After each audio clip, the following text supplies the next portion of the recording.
Hello everyone, and welcome back to the Commander's Forge. My name is Andy Bentley, and the Forge is an area for me to talk about Magic, Commander, and anything else that I want to, while I try and figure out what the heck this mental health is supposed to be. Now, today, let's talk about Planechase. So, back in the day, when Planechase Anthologies came out, me and my cousin both bought it so that we would both have a copy of the Planechase deck that we could take with us wherever we ended up going, and I've held on to that to this day. That being said, I also picked up the new Commander decks that also had Planechase cards in there, and I put all of the new cards and then all of the duplicate phenomenons into my Planer deck. So my Planer deck is currently sitting at about 113 cards in it. And I don't know if I'm going to prune that at all in the future, but I did come up with a new way to play Planechase. So when I bought the anthologies, it came with the one planar die. But now that I've bought these commander decks, they each all came with their own planar die.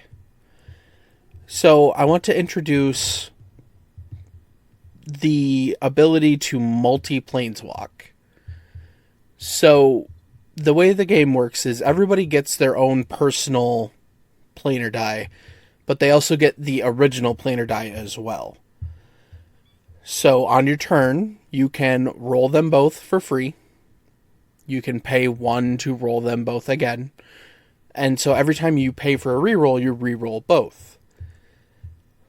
This is where the Chaos and Planeswalking comes in. If you hit Chaos and Planeswalk, you activate Chaos and then Planeswalk. If you hit double Planeswalk, you Planeswalk to two planes simultaneously. If you're on two planes simultaneously and you roll Chaos, you activate Chaos for both of them. And it just it gives a new playability to what was already an infinitely playable type of game.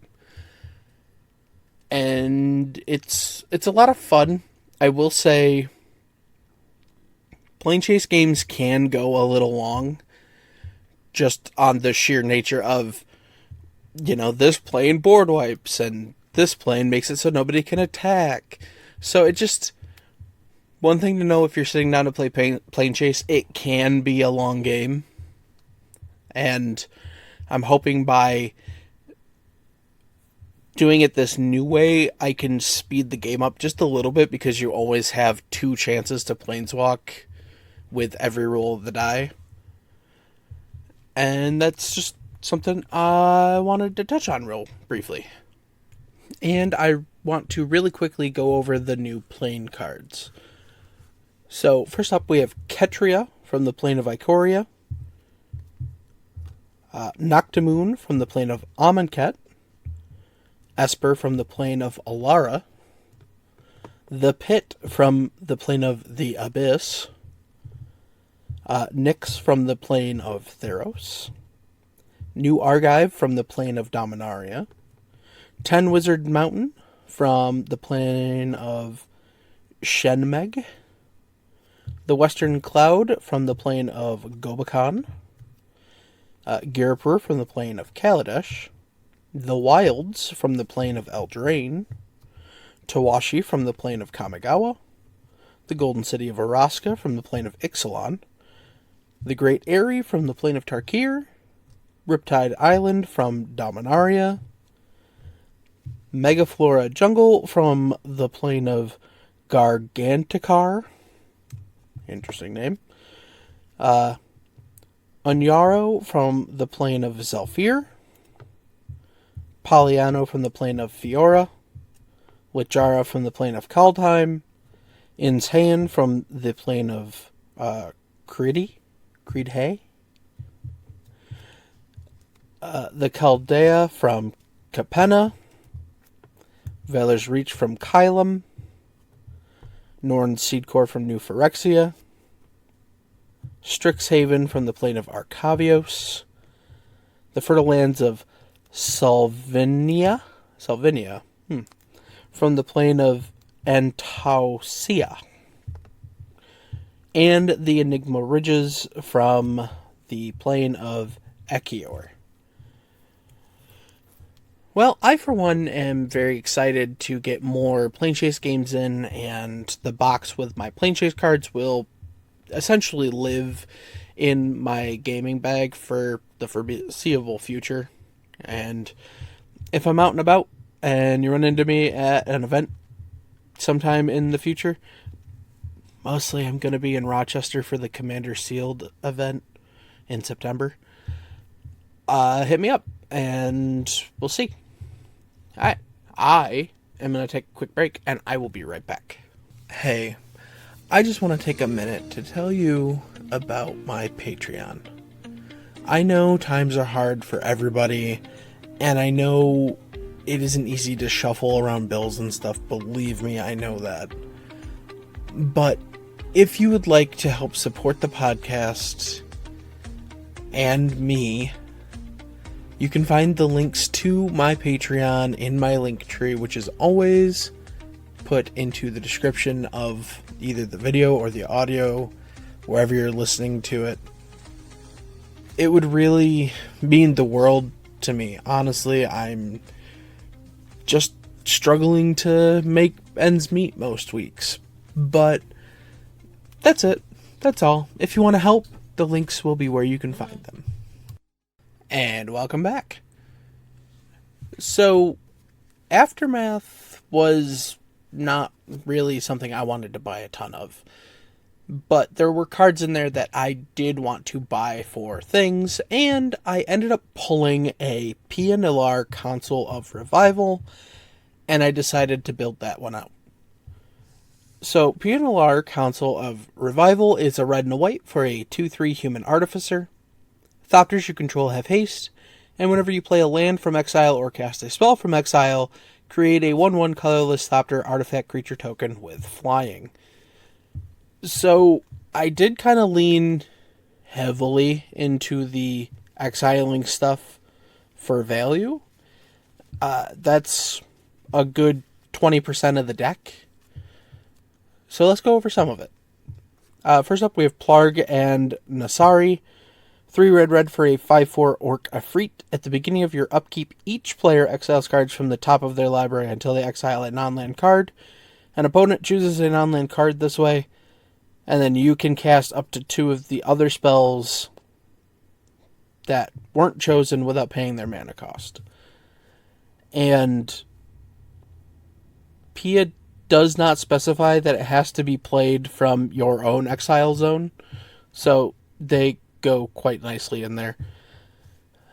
Rob the Archives is just a 1 in a red sorcery. It has casualty 1, so you could copy it if you sacrifice something with 1 power, like a Thopter. But it also exiles the top 2 cards of your libraries, and you may play them this turn. Belborca, Spectral Sergeant.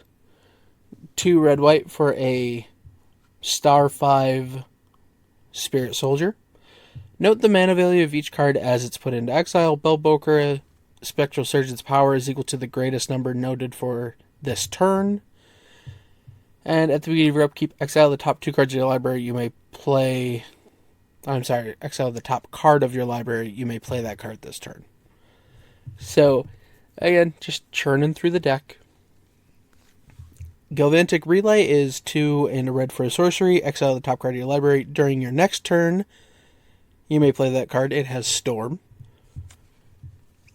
Jessica's Will is 2 and a red for a sorcery. Choose 1. If you control your commander, you can choose both. Add red for each card in target opponent's hand, and exile the top 3 cards of your library. You may play them this turn. Showdown of the Scalds, 2 red-white. It's a saga. It's an enchantment. Its first step is exile the top 4 cards of your library. Until the end of your next turn, you may play those cards. And then the second and the third step are the same. Whenever you cast a spell this turn, put a +1/+1 counter on target creature you control. Run's Resolve, 1 and a red for sorcery. Exile the top 2 cards of your library. Until the end of your next turn, you may play those cards. Blazing Crescendo, 1 and a red for an instant. Target creature gets +3/+1 till end of turn. Exile the top card of your library. Until the end of your next turn, you may play that card. Tavern Brawler, 2 and a red for a enchantment background. Commander creatures you own have, at the beginning of your upkeep, exile the top card of your library. This creature gets +X/+0 till end of turn, where X is the card's mana value. You may play that card this turn.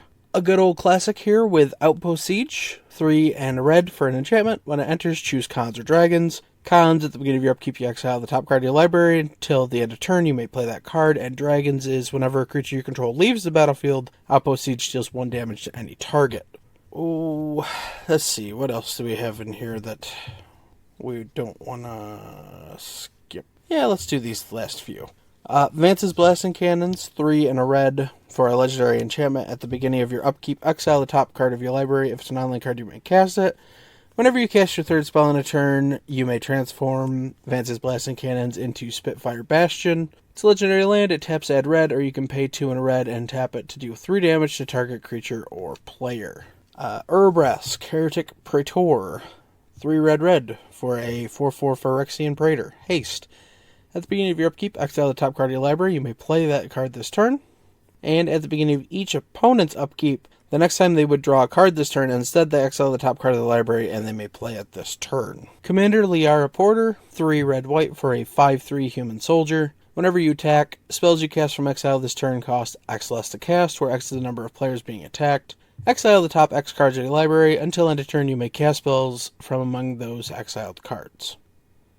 And finally, in the exiling cards pile, we have Layla the Blade Reforged, 2 in a red, 2/2 Spirit Warrior with haste. Whenever she attacks, exile the top card of your library. You may play that card this turn, and whenever one or more cards are put into exile from your library and or your graveyard, put a +1/+1 counter on Layla. Okay, so that covers most of the ways that we have that are going to make Thopters. But that's not the only ways we have to make Thopters. We also have Pia Nalar, which is 2 in a red for a 2/2 human artificer. When she enters the battlefield, you make a 1/1 colorless Thopter with flying. You can pay 1 in a red to give target artifact creature +1/+0 till end of turn, and you can pay 1 to sacrifice an artifact to make a creature not block this turn. We have Pia and Kieran Nalar, 2 red for a 2/2 human artificer. When they enter the battlefield, you make 2 1/1 colorless Thopter artifact creature tokens with flying. You can pay 2 in a red, sacrifice an artifact, and they do 2 damage to any target. We have Delina Wild Mage, which is 3 in a red for a 3/2 elf shaman. Whenever she attacks, choose a creature you control and then roll a d20. 1 to 14, you create a tapped and attacking token that's a copy of the creature, except it's not legendary and it has exile this creature at the end of combat. On a 15 to 20, you make one of those tokens and then roll again. So you can either roll this on a Thopter to make extra Thopter attackers, or you can roll it on something like the Pia and Kieran Nalar to make extra Thopters to attack with the next turn. To that end, we're also running Blade of Selves, which is 2 mana equipment. Equipped creature has Myriad and it equips for 4. Alright, and now finally, let's talk about how we're going to win the game. First up, we have Shared Animosity. 2 in a red for an enchantment. Whenever a creature you control attacks, it gets +1/+0 till end of turn for each other attacking creature that shares a type with it. So if we have 15 different Thopters, that they just get huge. Goblin Bombardment. 1 in a red for an enchantment. Sack a creature. It deals 1 damage to target creature or player. So if the board gets too gummed up, we can just start clearing the way. Impact Tremors. 1 and a red for an enchantment. Whenever a creature enters the battlefield under your control, Impact Tremors deals 1 damage to each opponent. In that same vein, Perforos, God of the Forge. 3 and a red for a 6/5 God with Indestructible. As long as your devotion to red is less than 5, he isn't a creature. But whenever another creature enters the battlefield under your control, he deals 2 damage to each opponent. And you can pay 2 in a red to give creatures you control +1/+0 till end of turn. And finally, we have Witty Roastmaster and Reckless Fireweaver. Roastmaster is 2 in a red for a 3/2 Devil Citizen. It has Alliance, and that means whenever another creature enters the battlefield under your control, Woody Roastmaster deals 1 damage to each opponent. And Reckless Fireweaver is 1 in a red for a 1/3 human artificer. Whenever an artifact enters the battlefield under your control, Reckless Fireweaver deals 1 damage to each opponent. And that's kind of it. We're going to exile cards, make Thopters, and then turn them sideways. And yeah, thanks for listening. I will see you next time. Bye-bye. Thank you for listening. All of my links can be found in my link tree in the description below. I would like to thank Ian Foss and Cody Mulpey of the band The Crypt for allowing me to use music for my opening and ending, along with Nate and Erica Jacobs for making my original logo. And I would also like to thank Christina McNichol for creating my new logo. And I'll see you next time.